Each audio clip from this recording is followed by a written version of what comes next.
Twitter's stock plummets after its quarterly earnings leak early. The LG G4 phone is a leather lover's dream, and SoundCloud doubles down on podcasting.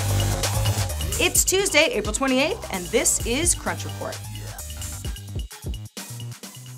So, Twitter was all set to share its latest earnings results after market close today, but financial intelligence firm Celerity published the numbers early as a series of tweets on Twitter.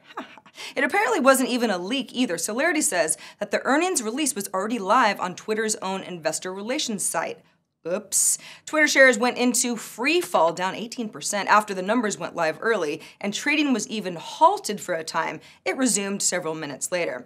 So as for the earnings themselves, the company made $436 million in revenue. That was quite a bit lower than the expected $456.8 million, although earnings per share were at 7 cents, which beat the street's 4-cent expectation. Twitter added 14 million new users in the quarter, which is a 4.9% jump over the 288 million that it reported a quarter earlier.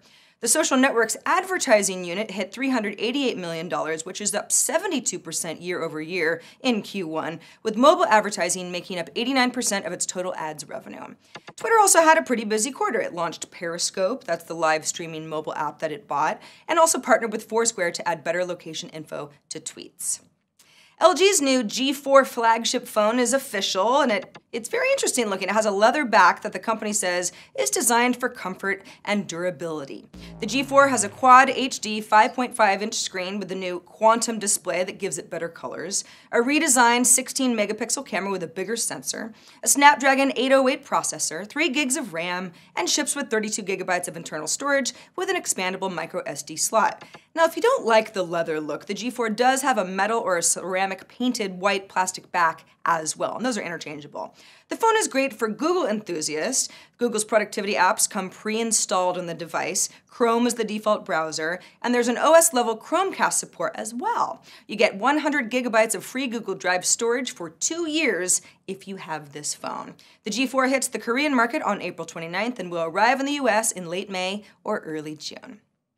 Earlier today, Uber announced that it's bringing food delivery service to New York and Chicago, and this looks like it's becoming a popular trend. In fact, Uber competitor Get, that's Get with 2 T's, which used to be called Get Taxi, and lets users request rides via black cars on demand in 32 cities throughout the UK and Russia and Israel, as well as in New York City in the US, also just announced that it's getting into the food delivery business, as well as the beauty and the wellness and the home maintenance space.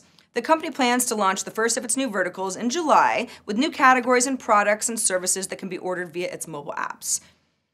You probably don't think of SoundCloud as a podcasting app, even though the company has been beta testing podcasting features since back in 2011. But that's all changing today because SoundCloud podcasting is now open to everyone, with 1 free and 2 paid options. $55 per year for 6 hours of audio uploads per month, and unlimited length hosting for $135 per year.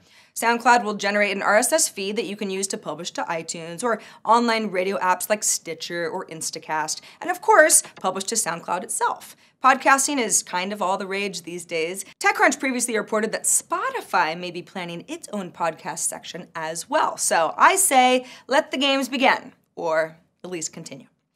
PayPal wants its customers to check out from a merchant's website that offers PayPal as an option without having to enter in their user ID and password to make the transaction. Effectively, just make it a lot easier to buy stuff. The new system is called One Touch for Web, the next step in its One Touch mobile payments that it announced last year, as an easier way for people to shop and pay on mobile devices. But this is also now the web. The platform was built using technology from Braintree, which PayPal bought, and is expanded to apps like Airbnb and Lyft and Munchery and StubHub.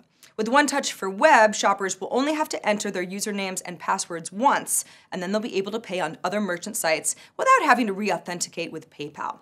One Touch for Web is arriving today in the US and will expand internationally in the coming months. Overall, PayPal has 165 million customers that can soon take advantage of this new convenience.